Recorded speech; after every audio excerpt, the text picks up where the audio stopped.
साहिल अपनी क्लास का मेधावी छात्र होने के साथ साथ बेहद ही शांत और समझदार लड़का था।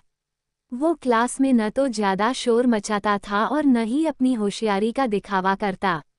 ज्यादातर समय उसकी दुनिया किताबों और नोट्स तक सीमित थी, लेकिन दिल के एक कोने में एक अनजानी सी हलचल भी थी। सरिता सरिता उसकी ही क्लास की सबसे चुप और रहस्यमयी लड़की थी। उसकी आंखों में एक अनकही कहानी थी, जिसकी ओर साहिल बरबस खींचता चला गया। साहिल ने कभी उससे बात करने की हिम्मत नहीं जुटाई, लेकिन उसकी हर छोटी बड़ी बात पर नजर रखना उसकी आदत बन गई थी। एक दिन मौसम अचानक बिगड़ गया। आसमान में काले बादल घिर आए, बिजली गरजने लगी और तेज बारिश शुरू हो गई। स्कूल में अनाउंसमेंट हुआ कि कुछ समय के लिए क्लासेस बंद कर दी जाएंगी। बच्चे अपनी मस्ती में लग गए, पर साहिल के लिए ये एक सुनहरा मौका था। उसने अपने पुराने नोटबुक का एक पेज फाड़ा, थोड़ी हिचकिचाहट के बाद उस पर लिखा, तुम बहुत प्यारी लगती हो, दोस्ती करोगी। उसने धीरे से आगे बैठे लड़के के हाथ में वो पर्ची थमा दी और सरिता तक पहुंचाने का इशारा किया। सरिता ने जैसे ही वो कागज खोला, उसके चेहरे पर हल्की सी मुस्कान तैर गई। थोड़ी देर तक वो कागज को देखती रही, फिर अपनी पेन निकाली और उसी कागज के पीछे जवाब लिखा। पहले प्रूफ दो कि तुम झूठे नहीं हो। साहिल ने जवाब पढ़ते ही मुस्कुरा दिया। अब ये खेल और दिलचस्प हो गया था। अगले दिन साहिल ने सोचा कि उसे अपनी सच्चाई साबित करनी होगी। उसे याद आया कि सरिता को किताबें बेहद पसंद हैं। वो लाइब्रेरी में जाकर उसकी पसंदीदा लेखिका की एक नई किताब खोज लाया और उसके पहले पन्ने पर लिखा, तुम्हारे लिए। क्लास में उसने वो किताब सरिता को दी। सरिता ने किताब खोली तो उसमें एक और नोट छिपा हुआ था। ये मेरी पसंदीदा लेखिका की नई किताब है, क्या तुम इसे मेरे साथ पढ़ोगी? सरिता की आंखें चमक उठीं। उसने धीरे से सिर हिलाया और कहा, हाँ। इसके बाद दोनों की दोस्ती गहराने लगी। वो साथ में किताबें पढ़ते, नोट्स शेयर करते और धीरे धीरे एक दूसरे के बारे में बातें करने लगे। उनकी दोस्ती एक खूबसूरत एहसास में बदलने लगी थी। एक शाम, जब सूरज ढल रहा था और हवा में हल्की ठंडक थी, साहिल ने हिम्मत जुटाकर पूछा, तुमने मुझसे वो सवाल क्यों पूछा था कि मैं झूठा तो नहीं हूँ? सरिता ने मुस्कुराते हुए जवाब दिया, क्योंकि मैं जानना चाहती थी कि तुम सिर्फ मुझे इम्प्रेस करने की कोशिश कर रहे हो या सच में मुझमें दिलचस्पी रखते हो। साहिल ने उसकी आंखों में झांकते हुए कहा, मैंने तुम्हें सच में पसंद किया है। तुम्हारी सादगी और तुम्हारी आंखों ने मेरा दिल जीत लिया था। सरिता ने शर्माते हुए कहा, मुझे भी तुम अच्छे लगे। तुम्हारी सच्चाई और तुम्हारी हिम्मत ने मुझे तुम्हारी तरफ खींच लिया। उस दिन के बाद उनकी दोस्ती एक नए मुकाम पर पहुंच गई। वो दोनों अक्सर साथ समय बिताने लगे, एक दूसरे के ख्यालों में खोए रहते। वो अब सिर्फ क्लास के दो साथी नहीं थे, बल्कि दो दिल थे जो एक दूसरे की धड़कनों को सुन सकते थे। बारिश के उस अजीब मौसम में शुरू हुई उनकी कहानी अब एक खूबसूरत सफ़र में बदल चुकी थी, जहां रोमांच भी था और रोमांस भी। वो कत्थई जोड़े में लिपटी थी, होंठ सुर्ख लाल, माथे पर बड़ी सी बिंदी, गहरी कत्थई कलर का सिंदूर जो कि उसके मांग मोती से कभी दिखते थे और कभी छिपते थे। बहुत ही खूबसूरत और बड़ी बड़ी आंखें, नाक पर खूबसूरत नाथ, बड़े बड़े झुमके उसकी सुंदरता पर चार चांद लगा रहे थे। सुहागरात की सेज पर बैठी हुई वैदेही बड़ी ही शिद्दत से अपने पति वैराग्य का इंतजार कर रही है। उसके सीने की धड़कन हर क्षण तेज हो रही है, हाथों में कंपन, होठों में नाजुक सी हंसी लेकर वो हल्के हल्के से शर्माकर अपने सुखद सुहागरात की कल्पना में विलीन है। वो अपने ही चुनरी को हाथों से कभी मोड़ने की कोशिश करती थी, तो कभी उसे अपने ही दांतों से चबा जाती।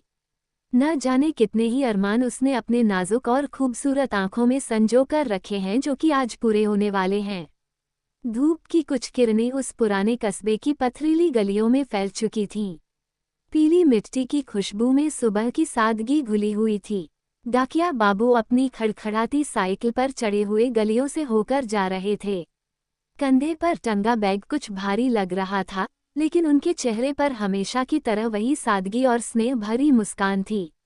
तभी मोड़ पर उन्होंने अम्मा को बैठा देखा, वही झुकी कमर, झुर्रीदार चेहरा और आंखों में एक अधूरी प्रतीक्षा की लौ। डाकिया रुक गया। अम्मा ने जैसे ही उसे देखा, अपनी धुंधलाई ऐनक उतारी, आंचल से उसे धीरे धीरे साफ करने लगी, मानो उस ऐनक से बेटे का चेहरा दिखने वाला हो।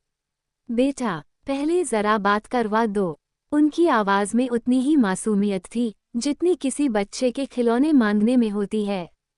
डाकिये ने थोड़ा झुंझलाते हुए कहा, अम्मा, इतना टाइम नहीं रहता मेरे पास कि हर बार आपके बेटे से बात करवाऊं। अम्मा धीरे से मुस्कुराईं, बस थोड़ी देर की ही तो बात है बेटा। उसने हार मानते हुए मोबाइल निकाला, नंबर डायल किया और मोबाइल अम्मा की ओर बढ़ा दिया। लो बात कर लो, लेकिन ज्यादा बात मत करना, पैसे कटते हैं। अम्मा का चेहरा खिल गया जैसे सूखी जमीन पर बारिश की पहली बूंदें पड़ी हों। फोन कान से लगाकर उन्होंने धीरे धीरे बेटे की खैरियत पूछी।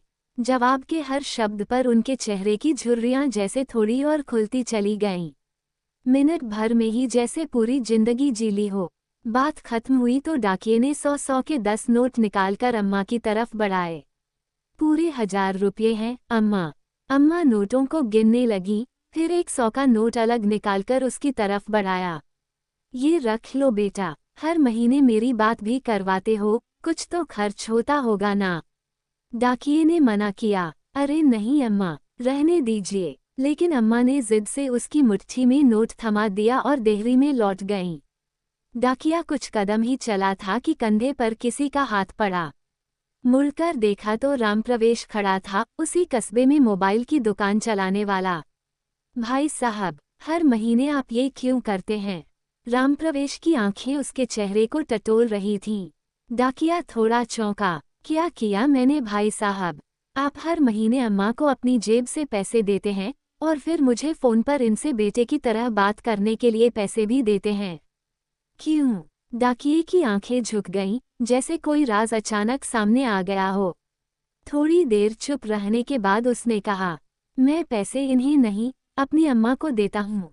मतलब? डाकिये ने एक गहरी सांस ली। कुछ महीने पहले इनके बेटे की संक्रमण से मौत हो गई थी। एक चिट्ठी आई थी उसके दोस्त की तरफ से। फिर आपने उन्हें बताया क्यों नहीं? नहीं कह पाया भाई साहब। इन आंखों में हर महीने उम्मीद दिखती है कि बेटा ठीक है और रुपए भेज रहा है। वो उम्मीद तोड़ना नहीं चाहता, लेकिन ये तो आपकी माँ नहीं है। डाकिये की आंखों में नमी थी। मैं भी हर महीने अपनी अम्मा को 1000 रुपए भेजता था, अब वो नहीं रही। शायद इन अम्मा के जरिए मैं अब भी अपनी माँ को कुछ भेज रहा हूँ। रामप्रवेश की आंखें भर आईं। जिस अम्मा को वो हर महीने फोन पर बेटा बनकर, हाँ अम्मा, मैं ठीक हूँ, कहता था, आज उसका झूठ भी सच लगने लगा था। उस झूठ में एक बेटे की आत्मा थी। कुछ रिश्ते खून से नहीं, करुणा से बनते हैं। इस कहानी में भावनाओं की जो नदी बहती है, उसमें पाठक का मन भीग जाता है। ये सिर्फ एक बूढ़ी माँ की नहीं, हर उस माँ की प्रतीक्षा की कहानी है, जो बस एक आवाज़ के लिए जीती है।